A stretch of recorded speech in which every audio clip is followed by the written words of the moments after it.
মধ্যপ্রাচ্যে বারুদের গন্ধ আর অনিশ্চয়তার ঘনঘটা। তার মাঝেই মার্কিন গোয়েন্দা সংস্থাগুলোর এক চাঞ্চল্যকর প্রতিবেদনে দাবি করা হয়েছে, প্রবল সামরিক অভিযান সত্ত্বেও ইরানের বর্তমান শাসন ব্যবস্থাকে উপড়ে ফেলা প্রায় অসম্ভব। ন্যাশনাল ইন্টেলিজেন্স কাউন্সিলের এই গোপনীয় রিপোর্ট এখন হোয়াইট হাউসের অন্দরে তোলপাড় সৃষ্টি করেছে, যেখানে স্পষ্ট বলা হয়েছে যে শীর্ষ নেতাদের মৃত্যুও ইরানের শাসন ব্যবস্থার পতন ঘটাতে পারবে না।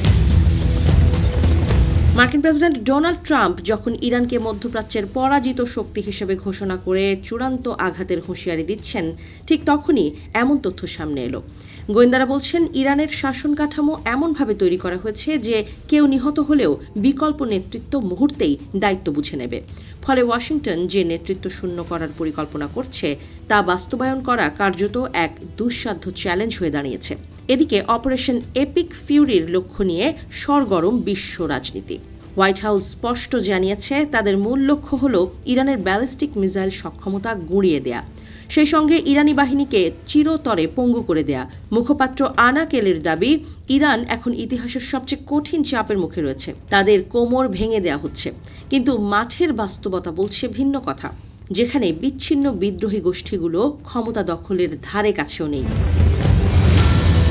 সবচেয়ে নাটকীয় মোড় নিয়েছে ইরানের পরবর্তী সর্বোচ্চ নেতা নির্বাচন নিয়ে ট্রাম্পের সরাসরি হস্তক্ষেপের ইচ্ছা।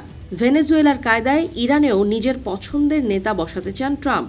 তিনি স্পষ্ট জানিয়ে দিয়েছেন, প্রয়াত আয়াতুল্লাহ আলী খামেনির ছেলে মোস্তফা খামেনিকে কোনোভাবেই মেনে নেওয়া হবে না।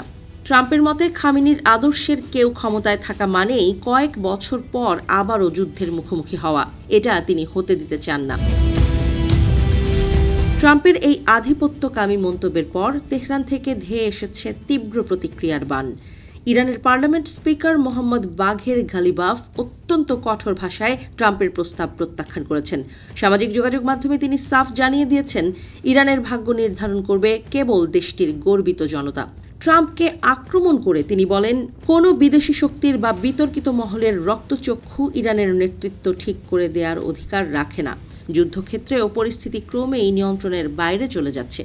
সংযুক্ত আরব আমিরাতের দুবাই বিমানবন্দরে ইরানের ব্যালিস্টিক মিসাইল হামলার গুঞ্জন আর মার্কিন থার্ড রাডার সিস্টেম ধ্বংস হওয়ার খবরে বিশ্বজুড়ে আতঙ্ক ছড়িয়েছে। ইসরায়েল ও আমেরিকার যৌথ বিমান হামলা যখন চলছে, তখন ইরানও পাল্টা আঘাত হানার প্রস্তুতি নিচ্ছে। প্রেসিডেন্ট মাসুদ পেজেশকিয়ানের প্রতিবেশী ক্ষমা প্রার্থনার পরও ট্রাম্পের নিঃশর্ত আত্মসমর্পণের দাবি পরিস্থিতিকে খাদের কিনারায় নিয়ে গেছে।